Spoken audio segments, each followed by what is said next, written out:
Assalamu alaikum muhtaram televizor ko'rguvchilar. Ko'rayotganinglar Erkin Osiyo radiosi to'g'ri televiziyasining haftalik xabarlar programmasi. Mazkur programmamizda mush bir hafta jarayonida radiomizda berilgan bir qism muhim xabarlarni eslatib o'tmoqchimiz. Men Erkin. Men Gulchehra.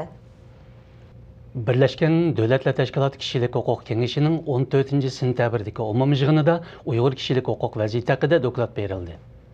Baş ştabı Germaniyadagi Dünya Uyg'ur Qurultayining Yevropa parlamentidagi ish bajarguvchisi Michel Philips apandi yig'inda Uyg'urlarning masalasi haqida doklad berib, 5-iyul Urumchi voqeasidan keyin izdiraksiz g'oyib bo'lgan Uyg'urlar haqida. Shundaqla Xitoy Uyg'ur diyorida ilib berayotgan diniy besim va odamlarni xohlagancha tutib qamash qilmishi haqida to'xtalgan.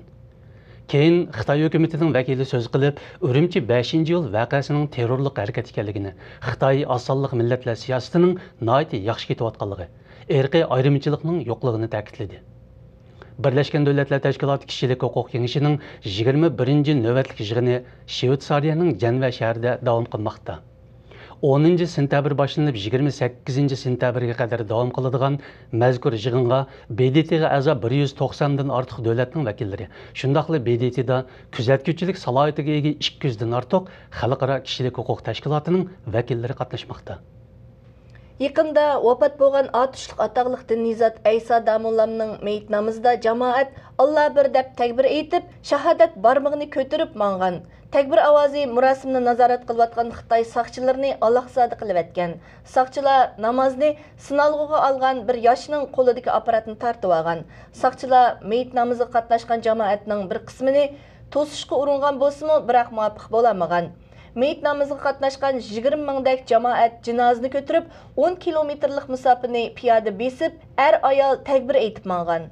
Egalishimiz qaraganda doirlar jinoza namozidan keyin Alloh bir deb takbir aytishga boshlamchilik qildi deb qaralgan bir qism kishilarni tutqun qilgan va zaratkorlikni ziyorat qiluvchilarning orqa ko'rinishini tekshirgan.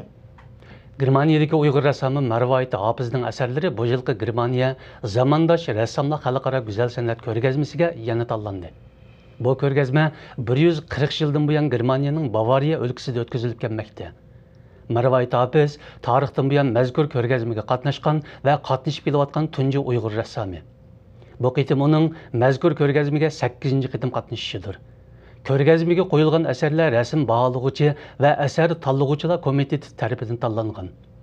Marvoit xonimning bildirishicha, bu qitim uning Uyg'ur qizi nomli asari tanlanib ko'rgazmaga qo'yilgan. O'tgan qitimlik ko'rgazmaga uning Jipak yo'lidagi qadimiy shahar nomli asari qo'yilgan edi. Germaniya go'zal san'at sohasidagi zotlar uning asarlarini maqtab, uningga Jipak yo'lidagi qadimiy isl madaniyat, qadimiy tarix va ko'p narsalarning so'zlanganligini ilgari surgan. Gollandiyaga berib siyosiy panohlik tilgan bir Uyg'ur qizi 17 sentabr Xitoyning Amsterdamda turishlik elchixonasi oldida yolg'iz kishilik namoyish qilib, elchixonaga tuxum atganlik sababidan tutqun qilingan. Gerchi soqchilar Dilraba ismli bu qizni tutqun qilgan bo'lsa-mu, biroq qisqagina savol so'roq tartgandan keyin qo'yib bergan. Dilrabaning bildirishicha, u o'zining dardini chiqarish uchun namoyish qilgan va elchixonaga tuxum atgan. Dilrabaning siyosiy panohlik talbi Gollandiya ko'chmanlar doiralari tomonidan rad qilingan bo'lib, u buningdan bir qancha hafta ilgari o'z turishliq lagerdan haydab chiqarilgan edi.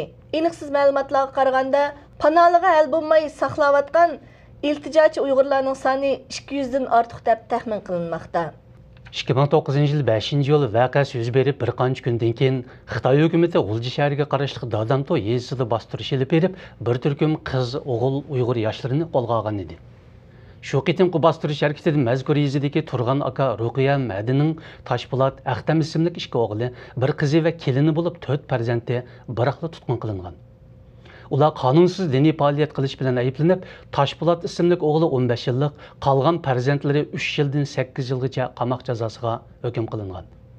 Ular hozir Urumchi, Sanji qatorliq joylardagi turmada jazo muddatini o'tamoqda ekan. Turg'an aka farzandlari haqida to'xtalib, qandoq ketganligini o'zim bilmadim. Menga qarchug'i kelib bir narsamni elib qochib ketgandek bilinadi deb ko'rsatdi. Uyg'ur rayonluq iqtisodiy uchur komiteti va Uyg'ur rayonluq moliya idorasi yaqinda 2013 yili Uyg'ur elidagi kichik korxonalarni taqash planining tayyorlik xizmatini boshlagan. Mazkur plan bo'yicha Uyg'ur elidagi po'lat temir, ranglik metal, ximiya, yenik sanoat, to'qimachilik, qurilish materiallari, mashinsozlik munosabatli kichik tipdagi texnikasi orqada qolgan zavod korxonalar taqiladi ekan. Doirlar bu xil korxonalarning boylik manbasini xo'rtayotganligini, muhitni ig'ir darajada bulg'ayotganligini ilgari surib, taqalgan korxonalarga ma'lum miqdorda to'lam pul beradiganligini bildirgan. Biroq Dünya Uyg'ur Qurultiyi mazkur qarorni tanqid qildi. Dünya Uyg'ur Qurultiyi bayonotchisi Dilshod Rishidning ilgari surishicha, bu qaror eng ko'p kichik tiplik Uyg'ur korxonchilarga zarba berdi. U Uyg'ur korxonalarini qo'g'dashni talab qilib, Xitoyning Uyg'ur elida qurgan zavod korxonalarining Uyg'ur eli muhiti va boylik manbasiga buzg'unchilik qilayotganligini bildirdi. Muhtaram televizor ko'rguvchilar, yuqorida Erkin Osiyo radiosi to'g'ri televiziyasining haftalik xabarlar programmasini ko'rdinglar. Kelar hafta ko'rishguncha omon bo'lg'aysizlar. Xayr xo'sh. Xayr xo'sh.